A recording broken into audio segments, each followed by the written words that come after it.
Olá pessoal, tudo bem? Meu nome é Tayane, seja bem-vindo ao meu vídeo e hoje nós vamos falar sobre palavras de maldição. Pois é, se você não sabe, está na Bíblia. Bom, esse assunto ele é um pouco polêmico, né? Nós vemos que muitas pessoas não gostam de falar desse assunto, elas não gostam de tocar nesse assunto. É por medo, por não ficarem felizes, né, com esse tipo de assunto. E a vida delas continua não andando para frente. Nós, como filhos de Deus, nós precisamos aprender a encarar o problema, a encarar a realidade. Porque fingir que a coisa não está acontecendo não vai trazer vitória sobre as trevas. Nós precisamos entender o que está acontecendo, guerrear no mundo espiritual para que possamos obter a vitória sobre aquela situação. Gente, em primeiro lugar, nós conhecemos em parte sobre o mundo espiritual. A Bíblia diz que nós conhecemos em parte e que nós profetizamos em parte. Então nós não sabemos tudo. Nós precisamos ter a nossa mente aberta e o nosso coração aberto para aprendermos mais sobre a palavra de Deus, que é viva, que é eficaz e que é infinita. Eu sei que nós pegamos aquele versículo de Provérbios 26 e diz que maldição sem causa não prospera. A maldição sem causa não pega, né? Vamos dizer assim. Só que normalmente a maldição ela tem uma causa. E nós vemos que muitos filhos de Deus que estão dentro da igreja estão sim oprimidos, estão sim debaixo de palavras de maldição. Se você não acompanha o Ministério de Libertação, Ministério Profético, eu sugiro que você comece a acompanhar para expandir a sua visão sobre o mundo espiritual. A minha vida espiritual começou a subir de nível de uma forma mais rápida quando eu comecei a acompanhar também, pela internet mesmo, alguns ministérios de libertação ao longo do mundo. Então eu acompanho ministérios de libertação no Brasil, na Grécia, na Nigéria, na Angola, nas Bahamas, Nova York, ministérios itinerantes. Então eu também gosto de aprender com pessoas que trabalham com isso, com pessoas que lidam com esse tipo de coisa dia após dia. E a minha vida espiritual começou a subir muito de nível quando eu comecei a prestar atenção nisso e também a pedir a Deus revelação, porque eu sentia que minha vida espiritual estava estagnada. Tinha que ter alguma coisa a mais. Tinha que ter alguma coisa a mais.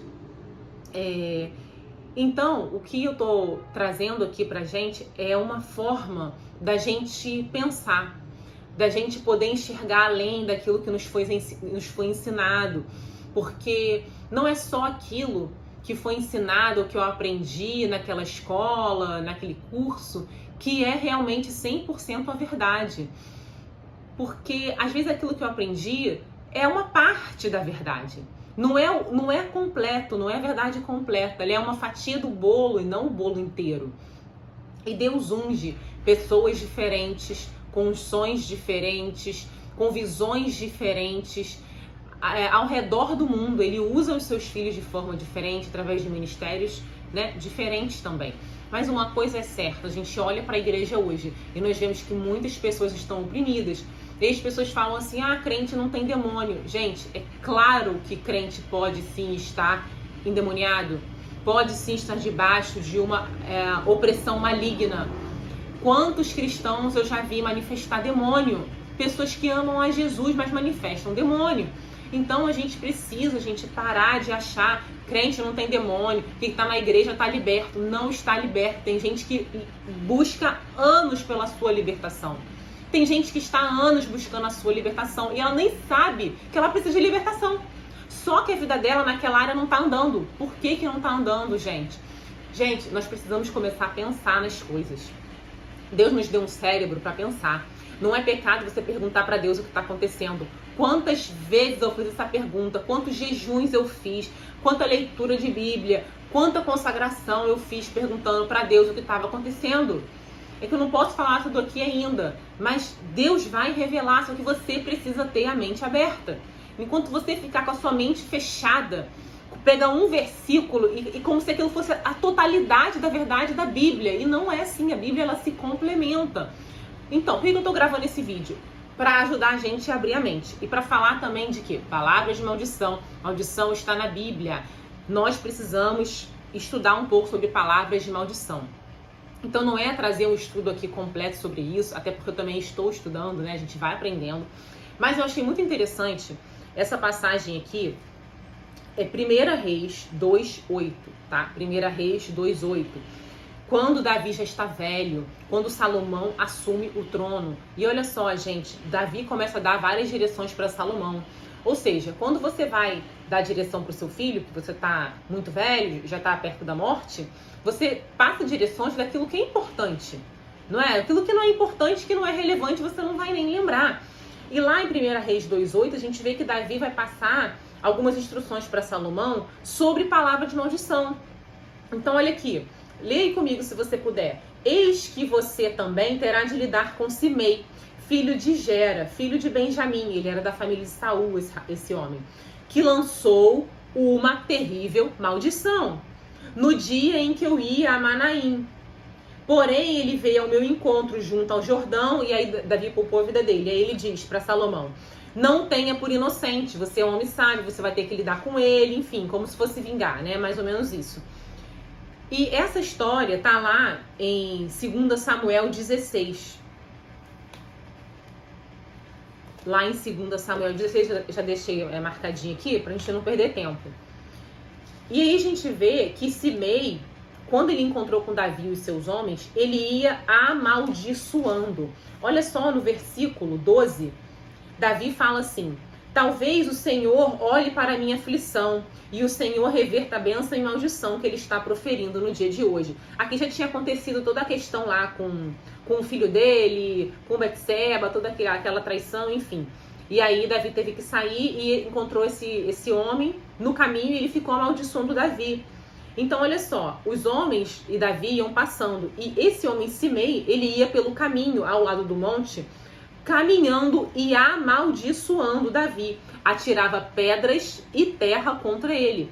Gente, se essa passagem não fosse relevante, não estaria na Bíblia. E ela tanto é relevante que Davi, no seu leito de morte, vamos dizer assim, quando Salomão assume o trono, ele já está bem velhinho, né? Davi já está bem velhinho, ele passa essas instruções para Salomão, falando sobre o tal do Simei. E se a gente pegar uma outra referência, olha só, que está lá em Êxodo. Vou ler o último para a gente finalizar sobre isso. Êxodo 22:28. Olha só as direções que tem para o povo de Deus. Lá em Êxodo 22:28. Não blasfeme contra Deus, nem amaldiçoe uma autoridade do seu povo. Então nós podemos amaldiçoar pessoas. Como? De diversas formas. Feitiço, sacrifício, palavras. Gente, vocês sabiam que tem pessoas que, vamos dizer assim, entre aspas, né? O pessoal fala assim, fulano é praguejeiro. O que é fulano que é praguejeiro? É aquela pessoa que fica lançando palavras de maldição. Ela passa na porta das pessoas e ela fala o mal. Ela olha pra você, porque às vezes ela tem alguma inveja da sua vida ou de você, ela fala o mal. Por exemplo, você vai casar, aí você tá super feliz porque você vai casar, aí você vai e conta pra uma pessoa que é praguejeira, é invejoso, é de mal com a vida, às vezes tá dentro da igreja, gente. Aí fala assim, não vai durar um mês, não vai durar uma semana. O que essa pessoa está fazendo? Lançando palavras de maldição. Quer dizer que vai pegar? Não, porque maldição sem causa, mas às vezes tem uma causa, a pessoa está em pecado. Tem casos de maldições hereditárias. Um exemplo, às vezes uma família está passando uma situação financeira muito difícil, porque lá atrás o tataravô enriqueceu pegando terras de uma família, e aí ele matou aquela família, derramou sangue inocente, e aquele sangue no mundo espiritual ele fica clamando, e aí a descendência vai acabar pagando pelo erro dele. Então, são diversas situações. Uma mãe que lança a palavra de maldição sobre o filho. Ah, esse menino não gosta de estudar, não. Esse menino não tá nem aí pra nada. Esse menino não vai ser ninguém na vida. Aquele rapaz, ele é afeminado. Então, a pessoa acaba lançando palavras de maldição sobre o seu próprio filho, a sua própria família. Gente, isso tem muito. Se você faz esse tipo de coisa, pare de fazer isso, porque você está amaldiçoando pessoas com as suas palavras. E palavras é uma das formas que nós nos comunicamos no mundo espiritual, tá? Então, o que a gente pode tirar disso, dessa lição? Maldição é real. Muitos filhos de Deus estão oprimidos por maldição também. aceitar Jesus é o primeiro passo. A gente recebe a salvação, mas as bênçãos não vêm de forma automática. Nós precisamos batalhar por elas, nós precisamos lutar por elas. E isso não está invalidando o sacrifício de Cristo, mas sempre antes da terra prometida tem uma batalha. É assim que a gente ganha as coisas no mundo espiritual também. Pela fé é uma das formas, batalhando é uma das formas. O diabo, ele se esconde na ignorância. Então o diabo não quer que a gente fale sobre isso, não quer que a gente ensine sobre isso, porque a partir do momento que você entende que maldição é uma verdade, você vai começar a consultar o Senhor e ao Espírito Santo para que Deus te mostre se você, porventura, está passando por uma situação relacionada à maldição. E normalmente assim uma causa, né? Normalmente a maldição ela tem uma causa. Por isso que ela pega. Ou a pessoa está fraca espiritualmente, ou a pessoa está em pecado, ou enfim, ela fez pactos no seu passado, às vezes sem saber, ela serviu a outros deuses, e aí ela veio para Cristo e ela não quebrou aqueles pactos, porque não é automático. Então, é uma série de fatores que a gente precisa analisar. E como eu falei, a gente não sabe tudo sobre o mundo espiritual, por isso que nós precisamos da revelação do Espírito Santo.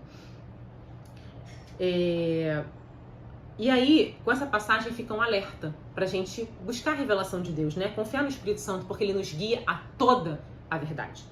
E para isso nós precisamos ampliar nossa mente, ampliar nossa visão, nós precisamos de humildade.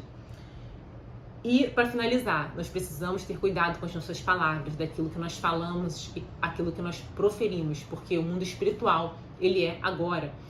E se você precisa se arrepender de algumas palavras, faça uma oração ao Senhor, pedindo que Deus cancele todas as palavras tolas que você falou, né, ao longo da sua vida, em relação aos seus subordinados, ao seu marido, à sua igreja, ao seu pastor. A gente tem que ter muito cuidado com palavras que a gente lança, porque o diabo, ele pega aquela palavra e ele chega diante de Deus, ele pega aquilo, ele dá um jeito daquilo acontecer com aquela pessoa. Então, enfim, nós precisamos de revelação, manter a nossa mente aberta e pedir a direção do Espírito Santo. Bom, espero que você tenha entendido qual é o objetivo desse vídeo, que a partir de hoje você tome mais cuidado com as suas palavras, busque a Deus. Se você gostou, pode dar um like no vídeo, compartilha, que assim você me ajuda. E obrigada e até a próxima!